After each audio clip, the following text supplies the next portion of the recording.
안녕하세요. 좌포의 부동산 경매 필살기 김종성입니다. 오래간만에 뵙습니다. 네, 그동안 어떻게 잘 계셨습니까? 상당히 저도 바빴습니다.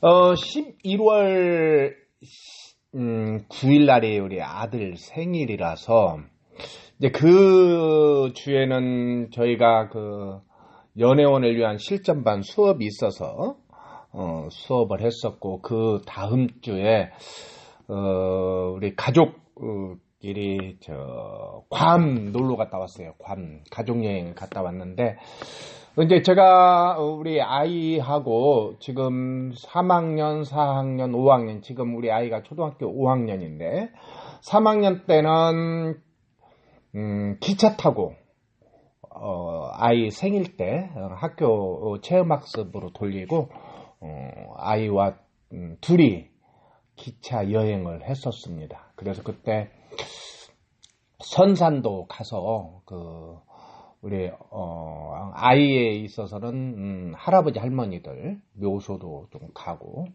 이렇게 국내 여행을 했었고요. 4학년 때는 아이와 둘이 그 코타키나발루 갔다 왔죠. 그리고 이번에는 이제 아이 엄마랑 셋이서 괌을 여행 다녀왔습니다.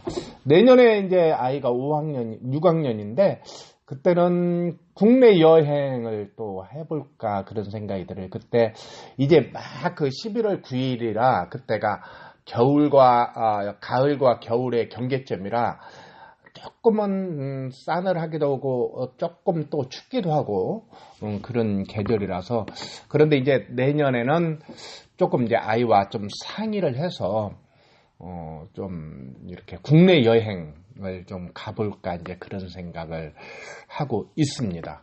그러다 보니까 이제 이런저런 일로 바빴고요. 또 하나 11월 달에 정부에서 주거복지 노드맵이 발표가 된다고 해서 특강을 이렇게 준비하고 있었었는데, 이번에 이제 나왔는데 다주택자들을 위한 것이 빠졌어요. 그리고 주택 공급에 대한 내용만 나와서 12월 달에 다주택자들에 대한 주택 임대차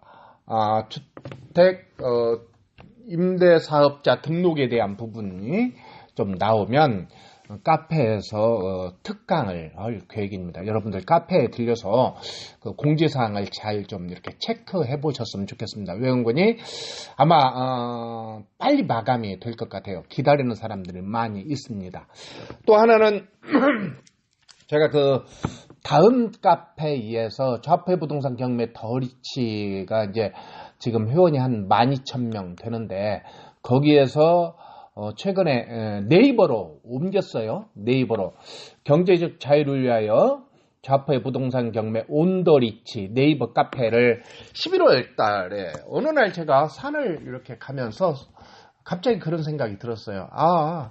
원래 이제 네이버가 사람들이 많이 이용하는데, 그전에는 이제 사실 다음에서 경매 카페가 좀 강했어요. 근데 요즘에는 이제 젊은 사람들이 이렇게 경매 부동산으로 유입되는 사람들이 많은데, 그래서 이제 좀 네이버로 이렇게 카페를 옮겼습니다. 그래서 네이버 한번 여기 지금 화면에 나오죠. 이렇게 이렇게 나옵니다. 좀 뭐 이런 걸 잘 할지 모르니까 굉장히 어설퍼요. 그래서 이제 보면 이렇게 제가 지금 현재 4권이 나와 있네요. 부동산 경매 학교종이 땡땡땡 어서 모여라, 부동산 경매 필살기, 부동산 공매 가이드북, 경매야 우리 친구 하자, 그리고 이제 최근에 나온 책이 부동산 경매로 365일 월세를 받는 친구들, 그런 게 이제 지금 나와서 5권이 되어 있습니다. 한번 이 카페에 둘러보셔서 이것저것 한번 보시기 바랍니다. 간단하게 이걸 여기 보면은요, 지금 투자 심화반이라고 해서 12월 20일 날 8주짜리가 개강하고 있고요. 또 새싹반, 일요 새싹반, 토요 새싹반이 이렇게 모집 중에 있습니다. 그 다음에 이제 12월 9일 날 더리치 성공인의 밤 이렇게 진행이 되는데 이런 건 카페에서 한번 살펴보시도록 하면 좋겠습니다. 자, 그러면 오늘은 지난번 방송에서 좀 실수가 있었습니다. 외원군이 이렇게 온라인 방송은 30분으로 제한이 됐는데 제가 30분이 넘어가 버려서 화면이나 또는 이렇게 소리가 안 나오는 그런 일이 생겼습니다. 그래서 그 부분에 대해서 여러분들 양해를 구하고 오늘은 어떻게든 이렇게 좀 잘 지켜보도록 해보겠습니다. 오늘 물건은 2016 타경 8434 충남 아산시 용화동에 있는 우민 늘사랑 아파트입니다. 이 물건은요, 사실은 입찰하기에는 굉장히 위험한 물건인데, 지난번에, 이렇게 어떤 분, 4사람이나 입찰을 해버렸어요. 4사람이나. 이런 물건을 하기에는 좀 조심해야 됩니다. 외원군이 좀 잘 살피고 좀 해야 돼요. 이렇게 4사람이나 이렇게 입찰을 했는데 참 안타까워요. 그래서 결국은 잔금을 내지 못하고 미납을 해버렸습니다. 그러면 이분은 360만원, 370만원이라는 돈이 날리게 되죠. 왜 이 물건은 한번 좀 자세히 볼까요? 보면은 내용이 길어요. 내용이 길은데 이것도 경매로 낙찰을 받았네요. 누군가 2015년도에 경매로 낙찰을 받았어요. 한번 볼까요? 경매로 6,500에 그때 낙찰을 받은 물건이네요. 잠깐만요.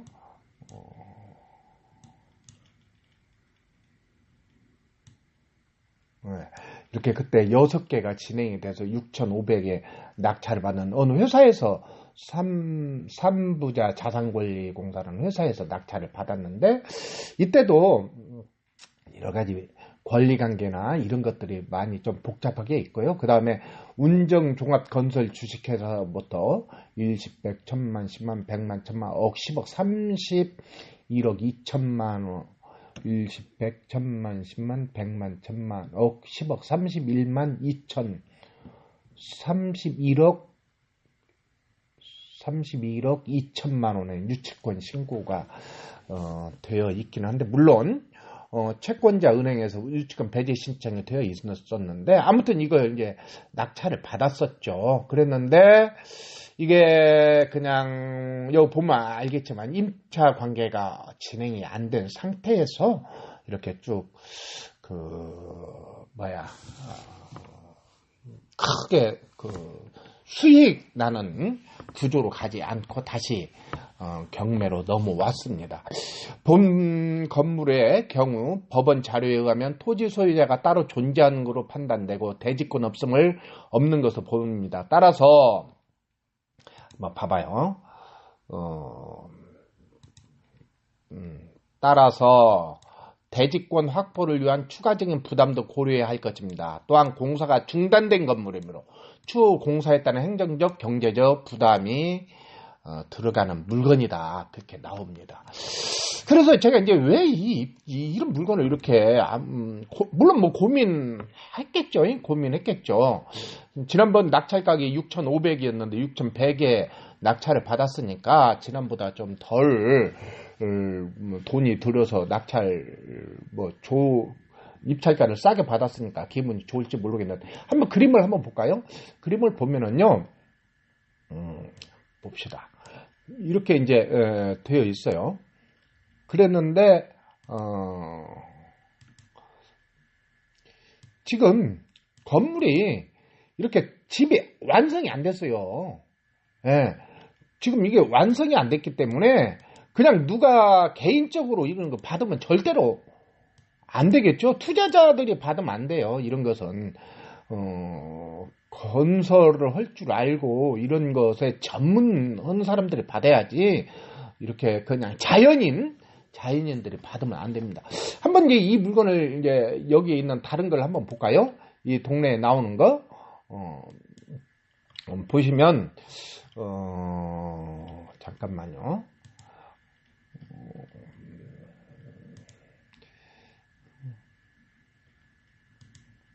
보면 2015 타경 25398 봐봐요. 이렇게 지금 굉장히 많은 물건이 지금 진행을 하고 있어요. 이렇게 지금 진행하고 있죠? 몇 개냐면요, 32개가 진행이 되고 있어요. 이 아파트는 그전부터 이런 것이 계속 이렇게 진행을 해왔어요. 그렇기 때문에 이런 걸 입찰하려면 꼭 그 임장을 가서 좀 철저히 임장을 해서 내가 감당할 수 있을 건가를 확인하고 입찰을 해야 되지 않느냐, 그런 생각이 듭니다. 또 다음 물건 한번 볼까요? 2015 타경 16 타경 29695 경기도 의정부에 있는 물건이에요. 의정부. 한번 볼까요? 이것도 보면 이것도 지금 한번 낙찰을 누가 받았어요. 참 이런 거 볼 때마다 그 참 마음이 짠해요. 보면 여기서 낙찰 받았죠. 예. 그래서 미납을 했어요. 1억 4,800에서 1억 6,850만 원을 써서 한 사람이 낙찰을 받았는데 결국은 미납을 해서 1,480만 원 보증금 날렸죠. 그렇게 하고 지금 진행한 것이 이제 12월 6일 날, 오늘이 12월 1일이니까 12월 6일 날 다음 주 수요일 날 진행을 하겠네요. 다음 주 수요일 날 진행을 하는데 이때에도 입찰을 하면 될까요? 한번 봅시다. 왜 그러는 거니? 권리관계를 보니까, 자, 말소이동 권리가 언제예요? 말소기준 권리는 2016년 7월 22일 근저당이에요. 개인 근저당이네. 개인 근저당. 그러죠? 3,600만 원. 그런데 이 사람이 임의경매를 신청했어요. 그래서 신청금이 2천만 원이네. 2천만 원. 3,600만 원이 2천만 원으로 이제, 그러니까 좀 이자를 갚았다는 얘기죠. 그런데 이제 이 사람이 배당받을 때는 2천만 원 플러스 추가 비용이 좀 들어가겠죠. 이자도 좀 들어갈 거고 그렇습니다. 2천만 원. 그런데 이분이 전입은 2016년 3월 16일 선순위네. 선순위. 7월 22일이니까 선순위. 그러고 보니까 확정일자가 늦어요. 확정일자가. 언제예요? 확정일자가 2016년 10월 20일. 전입과 확정일자 차이가 나죠? 3월 달에 전입했고 10월 20일 날 확정일자를 받았는데 그 사이에 무슨 일이 벌어졌냐면 가압류 한 건이 들어왔고요. 경기신용보증재단에서 남양주시 세금이 하나 들어왔고요. 그 다음에 삼성카드에서 가압류가 하나 들어왔네요. 이게 합쳐서 대강 이제 그 남양주서 세무서 가압류금 압류 금액은 모르고 이게 합쳐서 5천만 원 되네요. 그럼 뭐 이거 2천만 원 잡는다고 하고 2천만 원 뭐 그건 이제 계산해봐야 되죠. 2천만 원. 그러면 합쳐서 얼마예요? 7천만 원 정도 되겠죠? 7천만 원. 2,500, 7,000, 이 사람 2,000, 그러면 9,000. 지금 여기 8,800이니까 대강 한 채권 금액이 9,000이 되지 않을까 예상해봅니다. 근데 이제 이거 압류는 이렇게 정확하지 않아요. 이건 별도로 확인을 해봐야 됩니다. 그렇게 한데 지금 이 사람 보증금이 1억 5천이에요. 그러면 지금 현재 이분은 빚이 없을 때 말소기준권리 이전에 전입을 했잖아요. 빚이 없을 때 이 집에 들어왔기 때문에 대항력이 있는 거예요. 대항력이란 뭐예요? 매매, 증여, 상속, 기타 원인에 의해서 소유자가 바뀌어도 그 집에 살고 있는 임차인은 자신의 보증금을 다 받을 때까지 그 집에서 살 수 있는 권리, 그리고 보증기간 동안 살 수 있는 권리가 대항력이에요. 그런데 이분은 지금 배당이 1억 5천이 늦어요. 순위가 왜 온 거냐? 확정일자가 늦어서. 확정일자가 2016년 10월 20일이에요. 가장 늦죠? 가장 늦어요. 그렇기 때문에 이 사람들 다 배당되고 난 다음에 이 사람 배당이 돼야 돼요. 그럼 아까 이제 대강 이거 한 9천 정도 될까? 8천 정도 되면 8천 되고 1억 5천이 그 다음에 배당될 거예요. 배당 요구 종기일에 배당 요구를 신청했으니까 배당은 될 거예요. 그런데 보시면 알겠지만 이 사람 이때 1억 6,800에 낙찰을 받았다면 보세요. 1억 6천. 그러면 여기 이 사람들이 한 8천 간다 그러면 1억 6천에서 8천 배당하면 얼마예요? 1억 6,800에서 8천 하면 8,800이잖아요. 그러면 1억 5천이 다 배당이 안 되죠. 그럼 한 6천 정도를 물어내야 돼서 미납을 해버린 거예요. 미납을. 자, 그러면 지금 7,200에서 진행한다면 어떻게 되겠어요? 7,200에서 우리가 그냥 그대로 7,200 쓴다. 그러면 권리관계는 다 정리가 돼요. 그러고 1억 5천을 물어내야 돼요. 그러면 결국은 1억 5천 플러스 7,200이면 얼마예요? 2억 2천은 돼야 되겠죠. 2억 2천. 그럼 한번 시세 볼까요? 2억 2천? 얼마? 이게 지금 의정부시 밀락동에 있어서 괜찮은 동네예요. 24평 얼마나 지금 시세 매물 한번 볼까요? 매물? 자, 매물 한번 봅시다. 매물이 하나도 없네요. 매물. 전세, 매매, 전세 하나도 없네요. 그러면 실거래가를 한번 봐야 되겠죠? 실거래가. 예, 한번 볼까요? 실거래가. 한번 얼마에 나왔는지.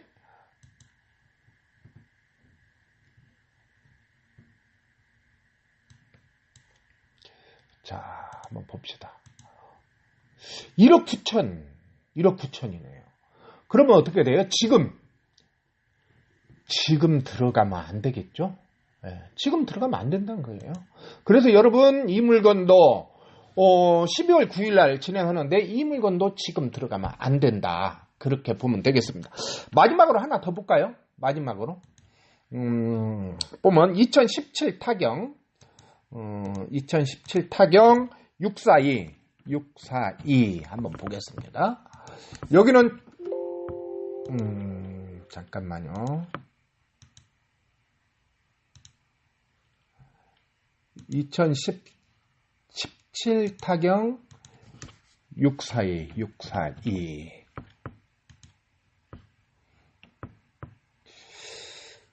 진주에 있는 물건이에요. 진주는 혁신도시가 들어서고요. 그래서 투자하기에는 좋은 동네 중에 하나입니다. 이렇게 하고 자, 2017 타경 642인데 여기도 보니까 좀 사이즈가 큰 거예요. 32평짜리인데 2억입니다. 감정가가 2억이었는데 여기도 한 사람이 낙찰을 받고 미납을 해버렸네요. 그렇죠? 예, 미납을 했어요. 보니까. 예. 이렇게 이때 해가지고 1억 4,580만 원에서 한 명이 낙찰을 받았는데 미납을 했습니다. 그래서 1,280만 원 날렸어요. 1,280만 원. 그리고 한번 유찰이 되고 12월 18일 날 1억 200 가격이 좋네요. 2억에서 반절이 떨어져 버렸죠. 반절. 그런데 왜 이렇게 떨어져? 그래서 경매를 하는 여러분들 중에 여러분들이 초보자라고 한다면 항시 유찰이 많이 된 것이 좋은 물건, 가격적인 메리트라고 생각하면 절대로 안 돼요. 왜냐하면 그런 물건들은 문제가 있기 때문에 가격이 이렇게 떨어져요. 초보자들은 항시 떨어진 물건을 좋아하는데요. 절대로 떨어진 물건을 좋아하면 안 됩니다. 이거 한번 볼까요? 자, 보니까 심의석이란 분이 전입이 되어 있네요. 전입이 언제 되어 있냐면 2011년 2월 24일이고 배당 요구 종기일 안에 배당 요구를 하지 않았어요. 그러니까 등기부등본을 한번 볼까요? 가장 선순위예요. 가장 선순위. 전세권이 말소 기준 권리가 되려면 어떻게 해야 돼요? 전세권이 말소기준 권리가 되려면 전세권자가 경매를 신청하든지 경매를 신청하든지 경매 신청을 해야 돼요. 그러면 말소기준 권리가 됩니다. 그렇지 않으면 전세권자가 이렇게 배당 요구를 해야 돼요. 배당 요구. 경매 신청을 하든지 배당 요구를 했을 때 전세권이 말소기준 권리야. 근데 이 사람은 지금 뭐 했어요? 아무것도 안 했어요. 선순위 전세권이에요. 이분은 전입이 돼 있든 안 됐든 관계가 없어요. 등기부등본에 전세권을 설정했기 때문에 이 사람이 이게 전세권은 물권이에요. 그래서 이 사람 권리는 인수가 돼요. 그런데 보시면 입찰을 해버렸잖아요. 입찰을. 왜 그렇게 해요? 입찰하면 절대로 안 되는 물건이죠.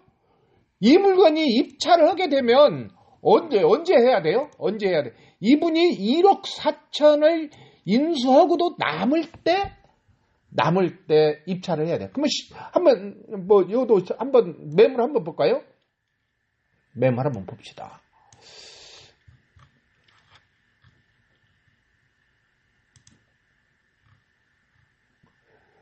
보니까 매물은 없네요. 급평형은 지금 급평형은 매물이 나온 게 없고요. 그러면 실거래가를 한번 봐야 되겠죠? 실거래가.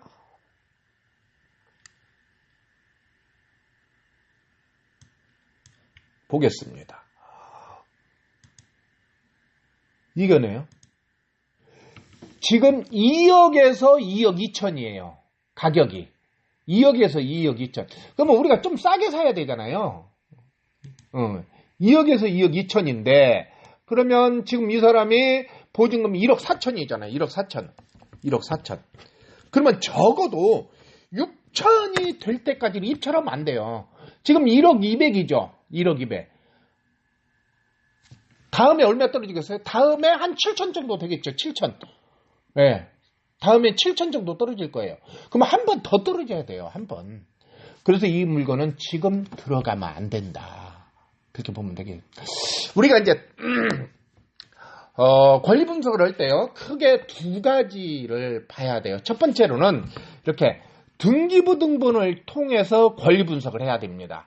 그래서 말소기준 권리를 찾고요. 말소기준 권리 이후에 인수권리가 있는지 소멸 권리가 있는지를 확인해서 인수권리가 있으면 입찰하면 안 되고요. 그래서 선순위로 지금 이제 전세권 인수권리잖아요. 그러면 입찰하면 안 되죠. 무조건. 예. 기본적으로 입찰하면 안 되죠. 예. 그렇게 해서 전세권에서 등기부등본에서 인수권리가 있는지 없는지 확인하고, 그래서 인수권리가 없으면 두 번째 임차인 권리 분석을 해야 돼요. 점유자 권리 분석. 점유자의 권리 분석은 뭐예요? 대항력이 있느냐 없느냐. 다시 말해서 그 임차인이 그 집에 빚이 있을 때 들어왔느냐 들어오지 않았느냐를 따져봐야 돼요. 그래서 빚이 있을 때 들어왔다면, 다시 말해서 빚이 있는 상태에서 임차인이 세입자로 들어왔다면 그건 큰 문제가 안 돼요. 일반적으로. 근데 빚이 없을 때 그 사람이 들어왔다. 그럼 복잡해요. 빚이 없을 때 들어왔을 때인 뭘 따져야 되냐면, 첫 번째로 그 사람이 확정일자를 받았느냐, 확정일자를 언제 받았느냐, 말소기준 권리보다 확정일자가 빠르냐, 말소기준 권리보다 확정일자가 늦느냐를 따져야 돼요. 말소기준 권리보다 확정일자 늦으면 조심해야 돼요. 그 다음에 세 번째, 배당 요구 종기란에 배당 요구를 했느냐를 확인해야 됩니다. 우리가 일반적으로 그 경매에 있어서 큰 사고가 날 수가 없어요. 근데 왜 사고가 나느냐? 이런 권리 분석을 등한시 했기 때문에 그래요. 이런 권리 분석을. 그래서 다시 한번 강조합니다. 다시 한번. 지금 내가 복잡한 막 다가구, 막 근린 상가, 아니면 뭐 큰 건물, 그런 걸 입찰하지 않고 단순한 오피스텔 아니면 뭐 아파트 이런 걸 입찰한다면 권리 분석을 딱 두 개로 나눠야 돼요. 첫 번째로는 등기부등본을 통한 권리 분석. 그래서 말소기준 권리를 찾는다. 그 다음에 말소기준 권리 이후에 소멸하는지 소멸하지 않는지를 확인하는 거고, 두 번째로는 그 집에 점유하고 있는 사람이 이 집이 빚이 있을 때 들어왔느냐 빚이 없을 때 들어왔느냐, 다시 말해서 선순위 임차인이냐 후순위 임차인이냐를 가려내는 겁니다. 그렇게 가려내서 그 다음에 선순위 임차인이라면 확정일자를 받고 그 다음에 배당요구 종기일안에 배당요구를 신청했느냐를 따지고, 그것이 다 선순위라면 아무 문제 없습니다. 입찰해도. 네, 우리가 그것을 꼭 조심합시다. 부동산 경매 어떻게 보면 지금 시기적으로 좋은 때가 오는 것 같아요. 지금 낙찰가율이 조금씩 떨어지고 있습니다. 낙찰가율이 떨어져서 준비된 사람들은 지금 움직일 때가 아닐까, 그런 생각이 들어요. 그래서 좀 관심을 가져봐야 되는데, 중요한 것은 기초 공부를 해야 돼요. 기초. 오늘 또 제가 한 분한테 전화를 받았습니다. 그분은 저한테 여러 차례 전화를 했었고요. 근데 이제 우리 카페 정회원이고, 제가 보기에는 책으로 공부만 한 것 같은데, 가급적이면, 내 큰돈이 움직이니까, 책으로만 끝내지 마시고, 꼭 사수를, 멘토를 두고, 그 다음에, 경매 친구들을 두고 경매를 했으면 좋겠어요. 자칫하면 돈 조금 벌려다가 큰 돈 잃을 수 있습니다. 자, 이제 12월 오늘 1일이에요. 제가 이 방송 지금 녹음은 11월 1일인데, 여러분들, 날씨가 상당히 차갑습니다. 감기 조심하시고, 오늘은 여기까지 하겠습니다.